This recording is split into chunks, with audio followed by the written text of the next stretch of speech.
Is hijama a painful procedure? ये एक बहुत कॉमन सा सवाल है कि क्या हिजामा एक पेनफुल प्रोसीजर है, उसको करने के वक्त बहुत ज़्यादा पेन होता है क्या? तो बेसिकली क्या होता है कि हिजामा को लेकर जिस तरीके से लोगों ने परसीव किया है हिजामा को, और लोगों ने जो वीडियोस देखी है ब्लड का, नीडल का, तो लोग पहले ही खौफ में आ जाते हैं because anybody who seize the blade और नीडल वो पहले ही डर जाता है उसमें खून का निकलना। तो बेसिकली ये पेनफुल प्रोसीजर है नहीं, पर ये हो सकता है कि जब कोई अनट्रेंड या अनप्रोफेशनल या फिर जिसकी प्रैक्टिस में बहुत कमी हो, वो एक पेनफुल प्रोसीजर इसको बना सकता है। तो पर जनरली ये पेनफुल प्रोसीजर है नहीं। आपको जैसे हमने बताया कि आपको पहली लेयर कट करनी होती है जो कि बहुत ही सुपरफिशियल होती है, तो इसको लेके कोई घबराने की ज़रूरत नहीं है। और मैं ये आपको इसके लिए बता रहा हूँ बिकॉज क्योंकि पेशेंट डरते हैं आने से, और आप क्योंकि इसको सीख रहे हो तो आपको इसको समझना बहुत ज़रूरी है कि ये पेनफुल प्रोसीजर नहीं है। इवन इंजेक्शन के अंदर हम लोग जब इंजेक्शन लगाते हैं किसी पेशेंट को तो वो बहुत ज़्यादा चुभता है बिकॉज वो डर्मिस अंदर हाइपोडर्मिस तक जाता है।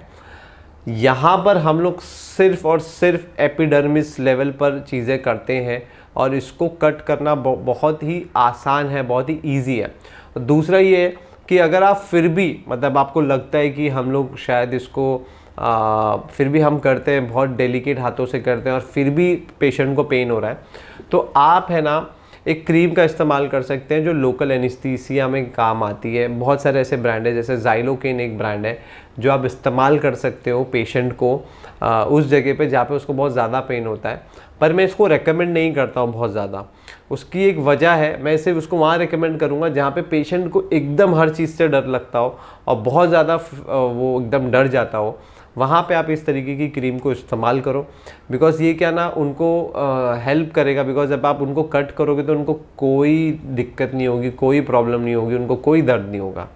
पर ये होगा क्या, बिकॉज अगर आप पेन मैनेजमेंट को अच्छे से समझोगे ना, तो जब हमारी बॉडी पे हम लोग प्रिकिंग मेथड करते हैं या स्कैरिफिकेशन मेथड करते हैं, ये 2 लेवल पे वर्क करता है। पूरा सेंट्रल नर्वस सिस्टम एक्टिव हो जाता है। बेसिकली ब्रेन को परसीव होता है कि मेरी बॉडी पे कुछ हो रहा है, और वो ब्रेन को परसीव होता है। जब ब्रेन को चीज़ें परसीव होती है तो वो अपनी बॉडी से हार्मोनल चेंजेस करता है। जैसे मैं एग्जांपल दे दूँ, एंडोर्फिन। अब वो एंडोर्फिन को रिलीज़ करता है, और एंडोर्फिन एक पेन रिलीफ है, एक पेन रिलीवर की तरह काम करता है। तो अगर आपकी बॉडी में नीडल लगने से एंडोर्फिन रिलीज़ होता है तो आपको करना चाहिए वो। पर ऐसा पॉसिबल है कि कुछ पेशेंट आपको बहुत ज़्यादा परेशान करे कि मुझे पेन नहीं होना चाहिए, तो उस केस में आप ज़ाइलोकेन का इस्तेमाल कर सकते हो। बेसिकली जब आप ज़ाइलोकेन इस्तेमाल करोगे वो उस एरिया को नम कर देता है, और फिर वो आपके ब्रेन तक सिग्नल ही नहीं पहुंचेगा कि आपको कुछ हुआ है कि नहीं हुआ है। बट आप इस्तेमाल कर सकते हो। पर मेरा रिकमेंडेशन है कि आप लास्ट कोई हद होगी जहाँ पे आप पेशेंट समझ रहे कि इससे ज़्यादा बर्दाश्त नहीं कर सकता, वहाँ आप इसको इस्तेमाल करिएगा। बाकी ओवरऑल हिजामा का जो मेन क्वेश्चन ये था कि क्या ये पेनफुल प्रोसीजर है, नहीं, पर ये पेनफुल प्रोसीजर बन सकता है अगर आपकी प्रैक्टिस ज़्यादा नहीं हो। आप